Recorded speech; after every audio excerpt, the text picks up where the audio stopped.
Okay, I'll get started because we have got a full agenda ahead for the next hour, and people can join as they wish. So yeah, just to introduce myself, I'm not Medigold Health, I'm Nicole Core and I'm the marketing director here at Medigold Health and I head up our webinar programme. So I'd just like to say a big welcome and thank you for tuning in this afternoon. We've got our Stress Less, Thrive More, Building Resilience for Wellbeing webinar. And this is in honour of Stress Awareness Month, which is throughout April. And our panellists are going to share some really interesting stuff around stress and resilience and also some tips and tools that you can take away today to help you and your colleagues. A little bit of housekeeping. The webinar is being recorded and you will get a link to the recording tomorrow via email. Feel free to share that link with anyone that you feel maybe get some use out of it. We don't share the slides. The slides are actually a commercial product of ours that we're offering out for free on this webinar this afternoon. So we don't actually share the slide deck, but you'll be able to catch up or, share it with the recording. We've got the Q&A function at the bottom of your screen. Please feel free to drop any questions in there throughout the session. There is a Q&A session at the end, so we'll pose those to our two panelists at the end and they'll do their very best to answer as many as they can in the time. If our panelists ask you to comment or say drop something in the chat, that refers to the Q&A function. So please pop everything in there. And I think that's it. Without any further ado. What I'll do then, we've got over a couple of hundred people tuned in already, which is great. I will hand over to our lovely panelists. So starting with you, Alice. It's the best place to start, let's face it. Yes. It's alphabetical, but I'm saying it's the best place to start. So hi, I'm Alice Gibson, Prynhawn Da. I am a training and consultancy specialist, and we're talking about stress today, which is quite ironic because I'm currently stressed that the dog will bark at some point in the next 60 minutes at the refuse workers who were late and not on schedule today. So fingers crossed and praying that doesn't happen. But I'm going to pass you over to Barry to introduce himself now. Thank you, Alice, and good afternoon, everyone. Thank you for taking the time out to attend this webinar. My name is Barry Norman Jr. I'm the operational lead for the training and consultancy team here at Medigold Health. The team and I deliver a broad suite of workplace training to include health and wellbeing, disability awareness, and neurodiversity training, right the way through to supporting businesses to become disability confident level 3 employers. Over the next 45 minutes or so, you have the joys of hearing from Alice and I, who will take you through this webinar called Stress Less and Thrive More, Building Resilience for Wellbeing. As Nicole mentioned, please don't be afraid to ask questions using the Q&A function. If we don't get time to answer all the questions at the end of the webinar, we will get them added to the ever-growing Q&A document, which is shared on a regular basis. Before we start, I think it's really important to acknowledge that the topics and themes of all our webinars can be triggering for people for a variety of reasons. So please ensure you have the correct contact details for support if needs be, but also don't be afraid to reach out to Alice, myself, or Medigold full stop if you have any questions post-webinar. So as you can see on the screen, over the next 45 minutes, we will be looking through several aspects. First and foremost, we're going to break into several facts and figures, which provides emphasis as to the need behind raising awareness and education. Then we'll look at understanding what stress actually is. Then we'll learn about the science of something that you probably all heard of, something called resilience. Then I'll hand over to the lovely Alice, who will take us through building this thing called resilience with looking at strategies and techniques. We'll then look at resources before we wrap up with lots and lots of questions. First, some facts and figures. The prevalence of stress. According to the Mental Health Foundation, around 74% of UK adults have felt so stressed at some point over the past year that they have felt overwhelmed or unable to cope. There's the impact on productivity. Stress-related absence from work costs the UK economy billions of pounds each year. The Health and Safety Executive estimates that in 2019 and 2020, 17.9 million working days were lost due to work-related stress, depression, or anxiety-covered disorders. Then we have mental health stigma. Stigma and discrimination remain significant barriers to seeking help for mental health concerns in the UK and worldwide. According to Time to Change, which is an anti-stigma campaign, 9 out of 10 people with mental health symptoms experience some form of stigma or discrimination. And we have work-related stress. Again, referring back to the Health and Safety Executive report from 2019 to 2020, work-related stress, depression, or anxiety accounted for 51% of all work-related ill health cases in the UK. Then there's the financial impact. The economic cost of mental health concerns in the UK is substantial. The Centre for Mental Health estimated that mental ill health cost the UK employer £105 billion annually, including costs related to healthcare, lost productivity, and social care. Then we have inpatient hospital admissions caused by stress-related illnesses in the UK, costing around £8.13 billion. So let's look at the definition of stress. There are lots of definitions, such as the one on the screen coming up now. Interrupt, Barry. I just want to just double check with our audience, just because 2 people have messaged in to say they can't hear anything. I want to check. Okay. That's can if anyone that pop in the Q&A if you can hear us. I can hear. So Lauren can hear us. Okay. Yeah. So I do apologise for. Fantastic. Right. Okay. Lots of people can hear. So I do think those 2 people. It might just be your end with your sound settings. I do apologise. Okay. Back to. Thank you, Jen. Thank you, Natalie, for confirming. So definition of stress. Okay. There's lots of definitions of stress, such as the one on the screen, but it ultimately can be defined as a multifaceted and pervasive aspect of human experience, which encompasses a complex interplay of physiological and psychological responses to external and internal pressures, which are collectively referred to as stressors. It is an inevitable aspect of human life, affecting individuals of all ages, backgrounds, and circumstances. So now we have the definition. Let's understand stress a little bit further. When individuals encounter stressors, as I just mentioned, whether they're physical, emotional, or cognitive in nature, our body initiates a cascade of responses designed to help us cope with that perceived threat or demand. One of those hallmark features of stress is its activation of the body's flight or flight response, which is an evolutionary mechanism aimed at preparing individuals to either confront the stressor head-on or flee from it to ensure their survival. This response is orchestrated by the sympathetic nervous system and involves the release of stress hormones such as cortisol and adrenaline into the bloodstream. And these hormones mobilize energy reserves, increases our heart rate, ups our blood pressure, and sharpens our mental focus, all in preparation for that immediate action. It is important to recognize that stress can manifest in different forms and durations. So we're going to now look at acute stress and chronic stress. Acute stress is characterized by short-term and immediate nature, which is often triggered by specific events or situations that demand immediate attention or response.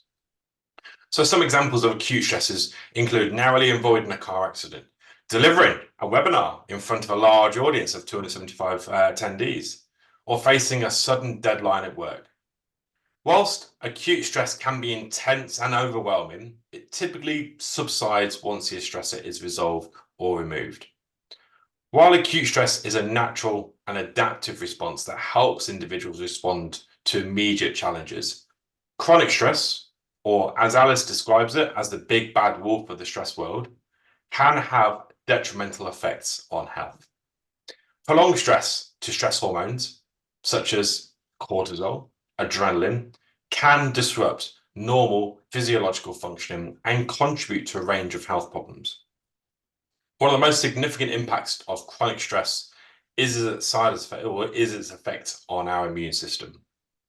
Prolonged exposure to these stress hormones can suppress immune function, making individuals more susceptible to infections, illnesses, and autoimmune disorders. Chronic stress has also been linked to increased inflammation on the body, which is implicated in the development of various chronic diseases such as cardiovascular disease, diabetes, and even cancer. In addition to its effects on the immune system, chronic stress can also disrupt our hormonal balance, leading to dysregulation of the endocrine system. It can manifest in a variety of ways, including disruptions to the menstrual cycles, fertility problems, and changes in our appetite and metabolism. Furthermore, chronic stress can take its toll on mental health, contributing to the development or exacerbation of mental health disorders, such as an anxiety disorder, depression, or PTSD. And prolonged exposure to stress hormones can affect our brain structure and function, particularly in the regions involving emotional regulation, memory, and decision-making. So understanding the nature and impact of stress is crucial for developing effective coping mechanisms and building resilience. By recognizing the sources of stress in our lives, individuals can implement strategies to mitigate its effects and cultivate resilience in the face of adversity.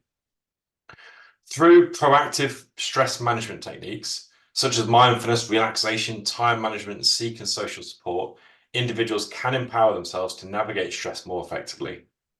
So next on our pathway of learning is resilience. Let's start with its definition. Definition of resilience. Resilience is a fundamental aspect of human psychology that enables individuals to navigate life's challenges, our setbacks, and adversities effectively. It encompasses the ability to adapt and bounce back in the face of adversity, trauma, significant stresses, demonstrating inner strength and resourcefulness in the process. At its core, resilience involves the utilization of various coping mechanisms and resources to overcome obstacles and maintain that well-being in the face of adversity. Rather than avoiding stress altogether, resilient individuals confront the challenges head-on, drawing upon their inner resilience to navigate those difficult experiences. But resilience isn't just a single thing. It's made up of several components. One of these key components of resilience is the use of positive coping strategies. So looking at our components of resilience, please, Nicole, next slide. These strategies involve adopting constructive approaches to manage stress and adversity, such as problem solving, seeking social support, practicing mindfulness, and reframing that negative thoughts. By focusing on solutions rather than dwelling on problems, resilient individuals are better equipped to cope with adversity and maintain a sense of control over their circumstances. Then we have flexibility, which is another essential aspect for resilience. Resilient individuals demonstrate adaptability, openness to change, adjusting their goals, expectations, and strategies in response to shifting circumstances. So rather than being rigid or fixed in our approach, we can embrace that flexibility and creativity, allowing people to navigate unexpected challenges and setbacks more effectively. Another key ingredient is social support, which is a crucial factor in resilience, which provides individuals with emotional validation, practical assistance, and a sense of belonging during those difficult times. Resilient individuals cultivate strong social connections, support networks, nurturing relationships with friends, family, peers, mentors who offer that encouragement, guidance, and empathy. And these supportive relationships serve as a buffer against stress and adversity, which therefore enhances resilience and fosters a sense of connectedness and belonging. Then we have the sense of purpose or meaning, which is also integral for resilience. Resilient individuals often derive strength and motivation from a clear sense of purpose or meaning in their lives, whether it's related to a personal value, goal, or belief. This sense of purpose provides a guiding framework for navigating challenges and setbacks, enables individuals to find meaning in adversity, and maintains a sense of direction and optimism. So by cultivating resilience, individuals can develop the capacity to withstand and recover from that adversity, which therefore leads to that personal growth and increased well-being. And resilient individuals, or resilience, empowers individuals to confront life's challenges with courage, perseverance, and resilience, and enable them to thrive in the face of adversity. Ultimately, resilience is not about avoiding stress. It's about effectively managing and navigating difficult experiences, fostering personal growth, and enhancing overall well-being. So let's look at navigating pressure and stress. This is a critical skill for maintaining well-being and that balance of well-being in achieving success in various aspects of life. While pressure and stress is an inevitable part of life, how we respond to them can significantly impact our mental, emotional, and physical health. So on screen are some strategies to effectively navigate pressure and stress. We need to recognize and accept stress. The first step is navigating is to recognize and acknowledge when you are feeling stressed. It's essential to accept that stress is a normal part of life, and experiencing stress does not signify weakness or failure, but by acknowledging your stress, you can then begin to address it and take steps to manage it effectively. Identify those sources of stress. Take time to identify specific sources of stress in your life. These may include work-related pressures, conflicts in our relationships, financial worries, health concerns, major life changes. So by pinpointing the source of stress, you can develop targeted strategies for addressing them and reducing their impact on your well-being. You can also develop coping strategies by exploring and experimenting with various coping strategies to find out what works best for you. This may include relaxation techniques such as deep breathing, meditation, or progressive muscle relaxation. Physical activities, so moving more, such as exercise or yoga, can also help relieve stress and promote relaxation. Additionally, engaging hobbies, creative outlets, or engaging in activities, enjoying activities can improve and can provide that much needed break from stresses and foster a sense of well-being. We need to avoid putting undue pressure on ourselves by setting realistic expectations and goals. Break those larger tasks and larger projects into smaller, more manageable steps by prioritizing your time and energy accordingly. Recognize that it is okay to ask for help or delegate tasks when necessary, but be kind to yourself when things don't go as planned. Practice self-care. Make self-care a priority by attending to your physical, emotional, and mental well-being. Get an adequate amount of sleep. Eat a balanced diet and engage in regular activity to support your overall well-being. Take those breaks when needed. Engage in activities which bring you the joy and relaxation. Practice that self-compassion and self-acceptance. And if needs be, seek professional support. If you find that stress is significantly impacting your daily functional well-being, don't hesitate to reach out for professional support. There's a wealth of resources at the end of this webinar as well, but a therapist, counsellor, healthcare provider, GP can offer strategies for managing stress, coping with difficult emotions, and improving overall resilience. Practicing mindfulness, building a support network will be mentioned later on in the screen. Well, it's mentioned on the screen, but it will be mentioned later on when Alice will talk through these more in detail. So I don't want to steal her thunder just yet. So navigating pressure and stress requires self-awareness, resilience, and a willingness to experiment with strategies for coping and self-care. I'm now going to hand over to the lovely Alice, who will talk through strategies and techniques to improve our resilience and well-being. Awesome. Thank you, Barry. So we've covered the whats and the whys essentially. So I think we need to look into the how. So how can we do something about it?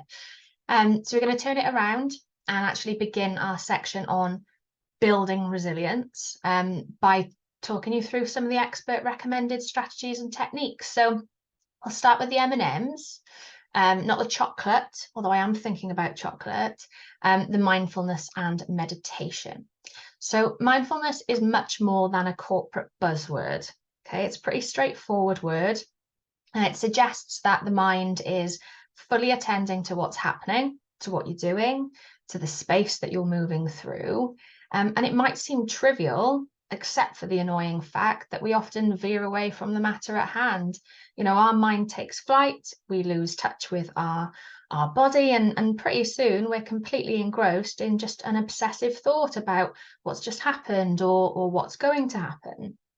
And that makes us really anxious. Yeah, actually, no matter how far we drift away, mindfulness is right there to snap us back to where we are and what we're doing and feeling. Because it's a basic human ability to be fully present aware of where we are and what we're doing, and not be overly reactive or overwhelmed by what's going on around us. Because by definition, mindfulness is a technique that you can learn, which involves noticing what's happening in the present moment. The technique has its roots in Buddhism and meditation, but you don't have to be spiritual or have any particular beliefs to try it. It's a quality that every single human being already possesses. It's not something that you've got to conjure up, you just have to learn how to access it. So what we're going to do now is consider some of the benefits of mindfulness and meditation. So firstly, the reason we're all here today, it reduces stress. So many people seek out mindfulness and meditation as a stress management tool, and for good reason. Meditation can induce a relaxation response in the mind and the body, and it slows down your speed of thought. It regulates your breathing, it lowers your heart rate and blood pressure, and reduces muscle tension. By lowering stress levels and calming your mind, there's some evidence to suggest that mindfulness and meditation can help alleviate symptoms of common mental health conditions like anxiety or depression. By making these non-judgmental observations about your thoughts and emotions while meditating or in this mindfulness state, you can get better at regulating your emotional reactivity. So over time, mindfulness and meditation can lead to improved stability and better resilience levels. And there are cognitive benefits too. So mindfulness is basically just a workout for the brain, and with some practice, it can significantly improve your cognitive skill.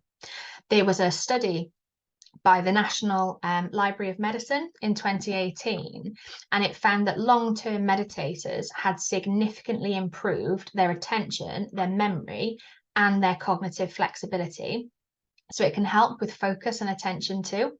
So if you're living with that dreaded brain fog, even a brief mindfulness session can help you focus and ultimately improve your attention span. But of course, there are physical health benefits. Now, while you can't think your way to perfect health, I mean, let's face it, that would be ideal. Research has shown that mindfulness and meditation has the ability to affect your body on a cellular level. So since it decreases your cortisol levels, it can help quash those anxious thoughts. So it's an excellent tool for the body to prepare for rest, and it can even combat insomnia. So mindfulness trains the brain to slow down mental activity and release any tension. So it just places you into that more restful state so we can fall asleep. And there are plenty of other physical benefits too. It can help regulate your breathing, which can support performance in physical exercise. And it can also increase your energy levels and even lower your blood pressure. And you can start practicing mindfulness and meditation anywhere, anytime, without any special training or guidance. So if you are eager to start your practice of mindfulness, go for it. But the thing is, learning the basics and understanding the different meditation styles can be a more effective approach, because that way you're not going to be stuck wondering whether you're doing it properly. So what I'm going to do now is talk you through a few of those approaches. So we'll start with probably the most well-known mindfulness technique, and that is breathing exercises. So it's all about focusing on your breath and being fully present in the moment. You take deep, slow breaths, focusing on the sensation of breath entering and leaving your body. And some people find it really useful to put their hand near their diaphragm and physically feel that breath going in and out of your body. There's also mindful walking. It's a great option. It's potentially something you already do. You just didn't know that it had a title. So for mindful walking, you take a leisurely stroll, a nice little amble, and you pay attention to each step and the sensations in your feet as they touch the ground. Thing is, most of us, we're walking because we've got a place to be, a thing to do, or a dog to walk. But with mindful walking, it's not about the destination, it's about the journey. And I know that makes me sound like I'm a hippie, but I honestly don't mind. There are lots of mindfulness techniques, and honestly, I'd encourage everyone to do your own research to find what's best for you. But the final technique that I'm going to walk you through today is the body scan.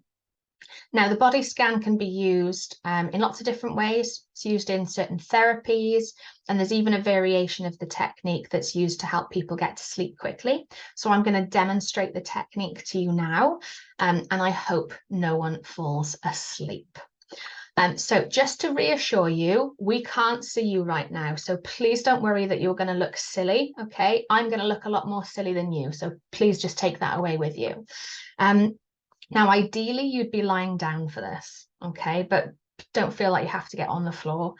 We can just as easily do it with you sitting comfortably in your chair. So what I'd like you to do is remain very still for this exercise.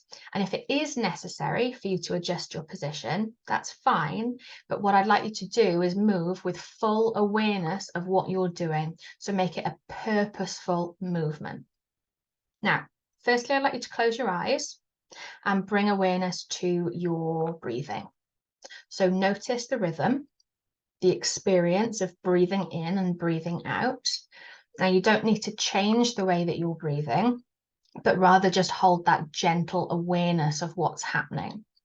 Now, think about your body. So how does it feel?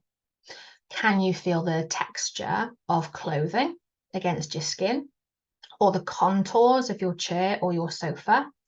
You might be warm, you might be cold. Are there any parts of your body that are speaking to you right now? Does anything hurt? Does anything ache? Are there any parts of your body where you don't feel anything at all? So what we're going to do now is scan every part of your body, paying particular attention to how each area feels by tensing and relaxing the muscles purposely. So we're going to start at the bottom, and we're going to think about the toes on both of your feet. So being very aware of what you're doing, I want you to tense the muscles. So tense your toes, hold it there for a moment, and then purposely relax. We're going to go up the body using the same technique. So we're going to go to the feet now. So the tops of your feet, the bottom of your feet, and the ankles. You're going to tense those muscles. You're going to hold it purposely, and then let it go and relax. Then thinking about your legs. So you've got your lower legs. You're going to tense those muscles, and then you're going to purposely relax. We go to the knees, tense the muscles, and then purposely relax. Moving all the way up to your thighs now. We're going to tense those muscles. We're going to hold them there, and then we're going to relax. We've moved up to the abdomen, where we're going to tense all the muscles that you can, hold it purposely, and then relax. Moving up to your chest, doing the same thing. We're tensing the muscles, we're holding it purposely, and then we relax. If we think and feel our upper back, so we've got our ribs and our shoulder blades, we're going to tense those muscles, hold it there, and then relax. Thinking about our hands now. So we've got our fingers, our palms, the backs of our hands, and our wrists. We're going to tense those muscles. We're going to hold them there and then purposely relax. We move to our arms. So our lower arms, our elbows, and our upper arms. We're going to tense those muscles, and then we're going to relax them. Last bit now, we're going to our neck. We're going to tense the muscles in our neck and relax. And finally, we have our head and our face. So we've got our jaw, our mouth, our ears, our eyes, our forehead, our scalp, the top, the bottom, the sides.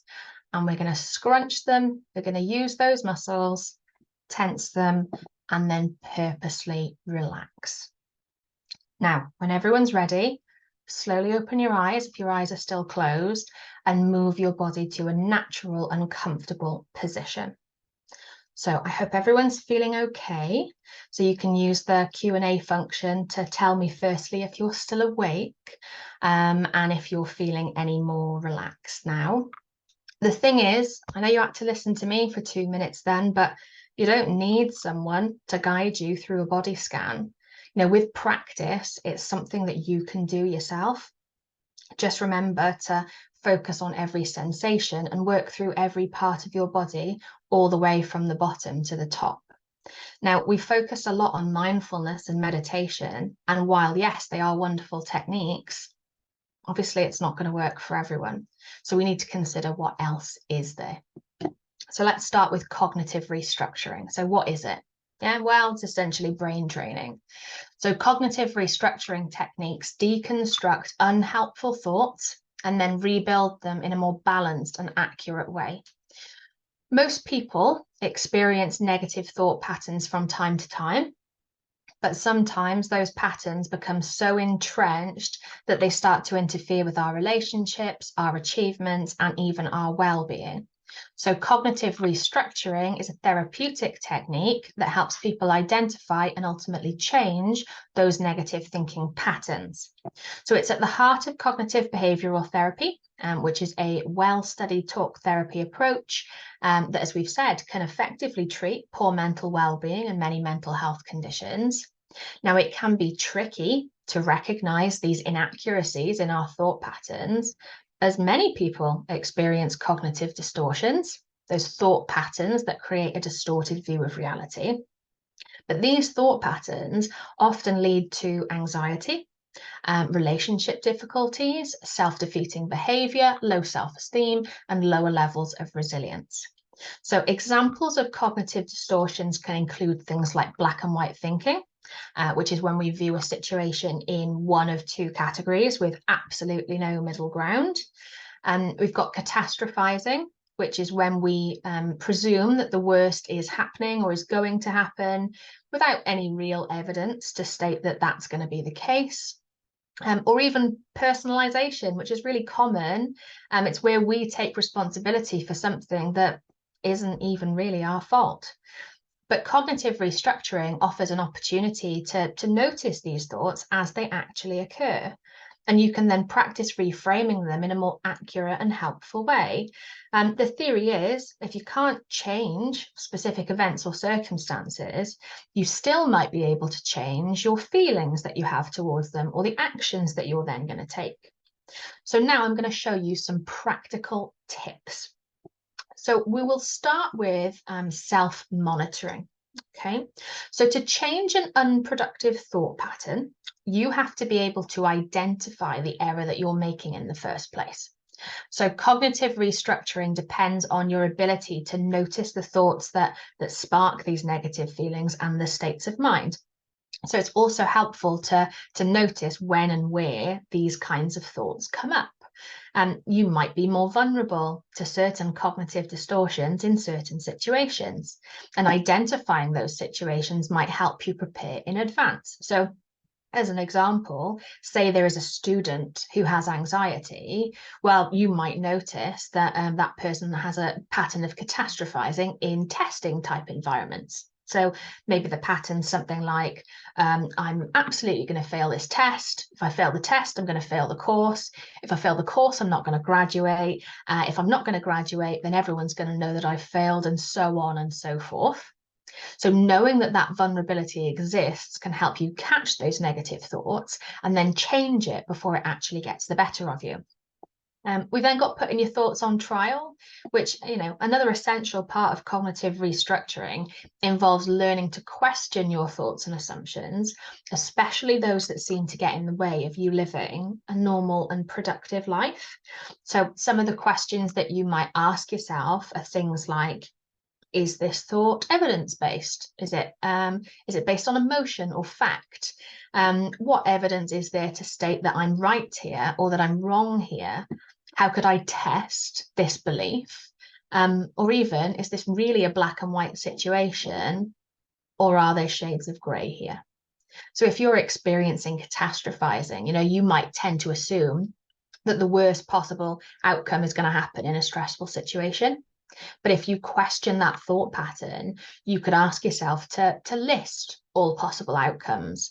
You could ask yourself how likely each possible outcome is. So questioning allows you to consider new possibilities that are nowhere near as drastic as the catastrophic ones that you may have originally feared. And then we've got generating alternatives. So cognitive restructuring helps people find new ways of looking at things that happen to them. So part of the practice involves coming up with an alternative explanation that's rational and positive to replace the distortions that have been adopted over time. So as an example, you didn't score well in an interview. Now, instead of generalizing and saying that you're obviously just terrible at interviews, you might want to explore ways that, you could change your interview preparation habits, or you could try some relaxation techniques before your next interview. Or another example, this is a really common one. If a group of colleagues stops talking when you walk into the room, but instead of jumping to the conclusion that they were obviously talking about you might want to consider that there are other explanations to their actions. Because by doing so, you might realize that the situation had nothing to do with you, or you just misinterpreted what was going on. There are loads of benefits to cognitive restructuring, and contrary to popular belief, you can teach an old dog new tricks. And while this is the kind of thing that many people work through and pay for in professional therapy, it's possible to learn some of these techniques on your own once you know how it works. So being able to identify and change that negative thought pattern has many benefits, including, again, the reason you're all here today, lowering stress and anxiety levels, but also strengthening your communication skills, building healthier and more positive relationships, building confidence and self-esteem, and replacing unhealthy coping mechanisms. And while there's lots of things that we can do on our own to support our own mental well-being, it's important that we do receive an element of social support too. And that's what we're going to be considering next. So it's important to have a number of people in our support network, because we can't just rely on ourselves or one or two people to meet our needs all of the time. And social support can come from lots of different places. It's not always about family and friends. And we can sometimes find it in the most unlikely places. So these relationships all have different natures and different degrees of closeness. So they'll be able to offer different types of support and different levels of support. As an example, a close friend or a partner might be best placed to offer emotional support, but then a work colleague or a boss might be better suited to offering mentoring or introducing you to new contacts. And your doctor is going to be the best person to provide you with medical care and medical advice. So strong social support networks provide emotional validation, practical assistance, and a sense of belonging, all of which are essential ingredients to resilience. And there are loads of ways that you can strengthen your social support network. To expand the network, joining groups is going to be a great option. So participating in groups or clubs or organizations that share your interests and values can help you connect with like-minded individuals. And while expanding your network is important, nurturing your current relationships is just as important. Because if you invest time and effort into maintaining relationships with friends and family and community members, you'll strengthen your bond and you'll deepen your connection. And it makes sense, when you're already comfortable in your relationships, seeking support and comfort becomes a lot less daunting. So don't hesitate to reach out to other people for support during challenging times. You have to share your feelings and share your experiences honestly. Okay. Now we're going to move on, because human beings are more than just minds and bodies, believe it or not. Okay. But actually looking after both is one of the best things that we can do to help us lead a long and healthy life. So diet, exercise, and sleep are three pillars of a healthy life and good resilience levels. Now, while these three things can influence one another in complex and frankly innumerable ways, a healthy lifestyle plays a crucial role in building our resilience and tolerance levels by supporting our physical and our mental well-being. So of course, diet and nutrition, it affects virtually all aspects of a person's health. We've got to eat a balanced diet, And we know why. It's been shown to reduce a myriad of health conditions. I know Barry mentioned some of them earlier, but it includes things like heart disease, stroke, diabetes, depression, anxiety, and chronic stress. And we've then got exercise. Now, exercise is a cornerstone of health and benefits nearly every system in your body. And lots of benefits can be seen immediately, like reduced anxiety or lowered blood pressure. But consistent exercise offers more long-term benefits. And exercise, I will say, I know it can be a little intimidating, but you don't need to join a gym or, dust off those running shoes and put them on every day. There are lots of little things that you can do just to move your body. I mean, walking is one of the best exercises we can do. It's simple, it's free, it's one of the easiest ways that we can get more active, and you don't need to walk for hours. A brisk 10-minute walk offers loads of health benefits, and it counts towards your 150 minutes of weekly recommended exercise. And then finally, my personal favorite topic, sleep. We need to prioritize good quality sleep. Yeah, anyone who has difficulties sleeping will be able to appreciate the impact that poor sleep can have on someone's mental health, because sleep offers the body and brain time to restore and recover. Most adults need on average between 7 and 9 hours of uninterrupted sleep a night. Sounds amazing, I know. But there are things that we can do to encourage good quality sleep, like creating a relaxing bedtime routine and limiting our screen time before bed. So instead of playing on your phone, maybe read a book. But if you're like me and you do read a book, but you read a book on a tablet, just make sure that you've got your blue light filter enabled. Now, in summary, while stress and pressure are completely normal elements of the human experience, there are things that we can and should do, okay, just to make sure it doesn't take over our lives. And there will be times where the pressure feels so great that we might need to lean on others, and that's perfectly okay, because the hardest thing to ask for is help. Now, there are plenty of support services out there. Lots of them we've got up on the screen now. And so we've got some of the big hitters that we've probably all heard of, like the Samaritans or Calm or Mind. But we've also got meditation and mindfulness apps like Headspace, Insight Timer and Calm. Ultimately, we're all individuals, so different things will work for different people. But if we could all just spare 5 minutes every day to support our well-being, personally, I think that would be 5 minutes well spent. Now, we've got some time for a Q&A, and Barry has volunteered to answer every single question so I can rest my voice, which was so nice of him, wasn't it, everyone? But yeah, thanks. That's me done, folks, and we're going to move on to our Q&A section now. Fantastic. Thank you both. I'll stop sharing the screen actually so that we can see both of you. Thank you, Alice, for throwing me under the bus. You're very welcome. No, that was wonderful. As always, I learn a load of stuff when I listen to you guys as well. So I just, yeah, really, really good. And we've had loads of engagement from the audience. Thank you, everyone. I'll go through some of the questions, and I'll also go through a little bit of a shout out for some of the things that people have shared themselves, some really interesting tips. So thanks for that. Just going back to the start of the presentation, Barry, when you did some of the stats, Kim in our audience just asked if we're finding that things have got worse with regards to people's stress levels and their mental health since COVID, and with employees working from home. Now, obviously, you've been working in the industry for a while. Is that something that you've noticed and that's had an impact?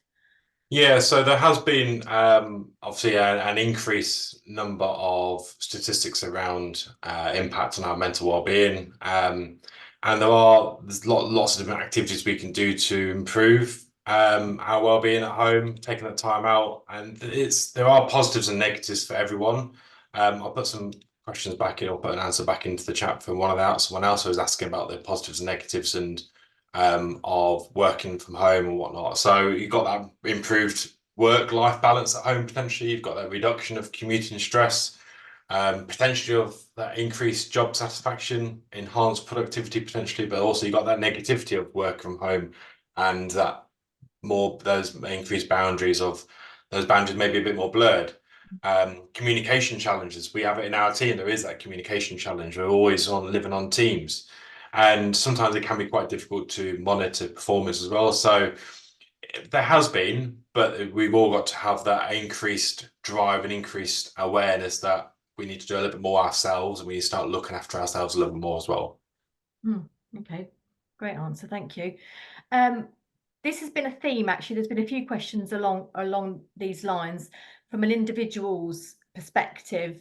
How can I approach my line manager about my stress levels? I don't want it to have a negative relationship with them, but my workload is also increasing and I really don't know how to bring this up. And I think I can imagine that's quite a common concern for people. So either Barry or Alice, I know Alice you've nominated Barry, but I'm sure you'll want to jump in as well. So yeah, so any tips on how to sort of start that conversation with your line manager about your stress levels if you feel that it's getting tricky? The longer you, first of all, the longer you leave it, the harder it's going to get. I think sometimes it's just best just to rip that plaster off and just go for it. But I'll do it in a constructive manner. So schedule a meeting with the line manager. I would go in prepared with some talking points, some specific examples to illustrate how your workload has been increased and how it's impacted on your stress levels. I would focus on facts rather than emotions. So stick to concrete examples, which will further support your concerns. Express your concerns and then potentially propose some solutions to the manager as well, maybe offer potential solutions or suggest managing those workloads a little bit more effectively. But obviously ask for support and then follow up with things as well. But the longer you leave it, the harder it's going to get for sure. Yeah, 100%. And just, to add to that, just remember that things like stress risk assessments exist and they are there for a reason. One of the issues around stress in the workplace is the communication aspect of it. And there's lots of different reasons for that. Surely everyone is just as stressed as I am. That's something that you internalize and then you start berating yourself essentially for not being able to cope with what everyone else clearly is coping with, which is not true. You've 100% made that up, but it's just how you feel. When you get a stress risk assessment, it's so much easier to communicate what the potential barrier is and then what can be done about it. And it's a professional and formal way of having that discussion where it is going to be accepted, and it is a great tool for line managers to use anyway. So you'll already be speaking their language if you're going through a stress risk assessment with them. Fantastic, thank you. And then on the flip side, and we've had a few questions around this theme as well, how can employers be proactive in helping to reduce or manage stress amongst their employees? Are there any activities that line managers or employers in general can put in place in the workplace to help their employees feel less stressed? I guess some of it might go back to what you discussed, Alice, with the body scans, the mindfulness. Yeah, and then you've got the health and safety stress management standards. Those can play a big role for it as well. But it's also about leading by example as well, providing that workplace or work-life balance, resources and training, resources like the webinars, direction to our other webinars and other resources which we provide as well. EAP has without going into detail, without knowing the details, has the employers or has the business got EAPs to support and provide that counselling services and mental health support if needs be, or resources for managing stress. But it's going to come down to leading by example, monitoring workload, providing clear expectations, goals, and recognising and rewarding achievements if necessary. Yeah, and just communicating. It always comes back to communicating openly and effectively, and just never assuming that there isn't an issue just because you haven't been presented with one. Ask the right questions. Yep. Fantastic. I think we sort of covered this and you responded a bit, but it might just be good to read out some of these points for the wider audience, Barry. So somebody asked about having flexible working or compressed working week, whether that improves stress levels or makes things worse. And you came back with some really sort of positives and negatives there. It might just be worth just going through that, because I should imagine that might impact quite a lot of the audience. Yeah, so again, it's down to the individual, down to the business themselves. I love working from home. Yeah, it'd be nice to get back into the office now and then, but I think more of a homework. You adjust to it. There is definitely positives and negatives for each individual one, each individual people. Alice's positive negatives will be different than mine, possibly, and different than yours, Nicole. But yeah, improved work-life balance, as I said, reduce commuting. I don't want to travel in the stressful times of getting into work and everything else as well. So, Okay. Alice, Kim's asked, is the body scan a daily technique? Is that something you Yeah, recommend? so for me personally, yes, it is. It's something that's built into me now, I think, because I've done it so much. It's not the kind of technique where if you do it all the time, suddenly it's not as valuable as it should be, if you understand what I mean. Yeah, it takes 2 minutes to do the whole thing. It really does. Taking 2 minutes every day, either as you're getting into bed or first thing in the morning can be a really good time to do it as well, is going to make a significant difference because you're purposely using your body and you're purposely using your mind. We often think we know what mental exhaustion is or physical exhaustion is, and sometimes the two don't talk to each other. So my body's tired, but my brain's not, or my brain's tired, but my body's not. By doing something like a body scan, because you're using both at the same time, you're actually using the energy, both physical energy and mental energy. So yeah, I would say personally, it helps me doing it on a daily basis. So I would recommend using it as a daily tool. Thank you. And we got, when you asked people to feedback after the quick body scan exercise, lots of people said how relaxed they felt calmer. Some people struggled with tense in certain areas, but again, it's just being mindful of that as well. I struggled with my neck. Yes, on that note, I would say please don't do anything that physically is painful to you. I know sometimes I got a bit of a dodgy neck. It's the Welshest thing I've said all day, dodgy neck. So I try and not do that too much because I don't want to hurt myself. The purpose of the exercise isn't to physically hurt yourself. It's the total opposite. So if you've got an injury going into it, just be very, very mindful of that. You having to miss a certain part of your body is not going to mean the exercise wasn't worthwhile. It still is. But ultimately that's mindfulness at the end of the day, isn't it? Be mindful of what's happening in your body. It's why you ask yourself the questions first. Does anything hurt? Am I okay? Because then I'll know how to proceed with the activity. Brilliant, thank you. Going back, I think actually, Alice, to some of your cognitive restructuring discussion. So Nadine's asked, basing my thoughts on facts has been a really helpful technique, which is what you mentioned. However, how best can I use this technique without being too detached? And she said, rightfully so, feelings can help me be more considerate. So is there a sort of a balance? Yeah, there definitely is. It's adding in some of the right questions because for some people, detaching yourself from the situation can be beneficial because it can help you see things very clearly. But we're not robots. Everyone has emotions, and sometimes we need to let our emotions sway our decisions in some way because ultimately we're going to feel a certain way afterwards. We don't want to feel worse because we didn't let our heart talk, only our head. So asking some emotion-based questions is going to make it a little easier. So just examples like, how would I feel if this wasn't the case? How would I feel if the outcome was X, Y, and Z? Would that affect me emotionally as well as physically? So it's just asking some questions that are heart-led, not just head-led. And then you'll be able to take that into consideration when you've made your conclusion or verdict, given that it was put your thoughts on trial. So let's go very courty on the answer. Okay, I like that. I'm just going to read out a couple of tips actually from some of our audience members. So Alex has, and this is actually something I do myself as well. So it's great to see somebody else mentioning this. Alex says, I always find it helpful to look back on all the things that I've worried about and try to estimate what proportion of them have actually ended up happening.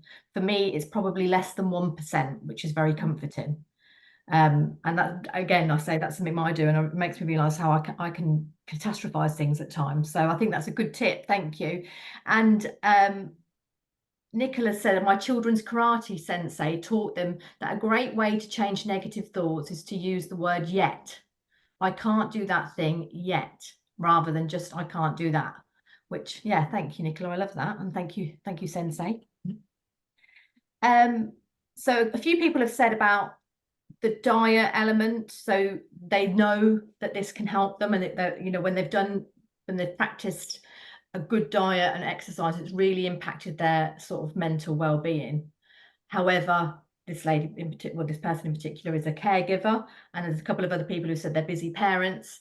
How can they break the cycle of constantly starting these good intentions and then stopping? Yeah, I'll pipe up on that quickly, because I've spent the last 12 months of my life obsessed with this as a topic. The answer is habits. It's as plain as simple as that. It is habits and accountability. Now, some people find it difficult to hold themselves accountable. Hand up, a year ago, Alice didn't know what the word accountability meant, right? And so sometimes having someone else that you can openly communicate with to be there to assist you, I call them my accountability buddy. I should trademark that because it's a fun word, but having an accountability buddy just to help you on whatever path you want to stay on can be really beneficial. But habits are a lot easier than essentially being cruel to yourself, right? Because it's difficult to eat 10 fruits and vegetables a day, get 9 hours sleep, drink 3 liters of water, and that list starts adding up.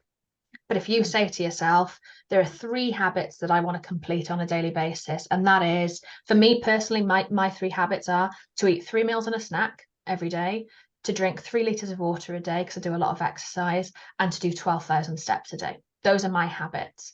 And for the last 106 days, I've done all 3 of those things every day, because it's so much easier to tick a box than it is to follow certain things. Oh, and I stick to an 80-20 rule. That's what I say to everyone. No one's perfect 100% of the time. It's impossible. And if you have a go at yourself for not being perfect, then you press the big red button and you start again. You think, oh, this life isn't for me. Fitness is not my passion. But actually, if you focus on being your optimal self 80% of the time, that 20%, that birthday cake and prosecco wiggle room that you need, well, that's going to keep you sane and allow you to be successful 80% of the time. Fantastic. I love that.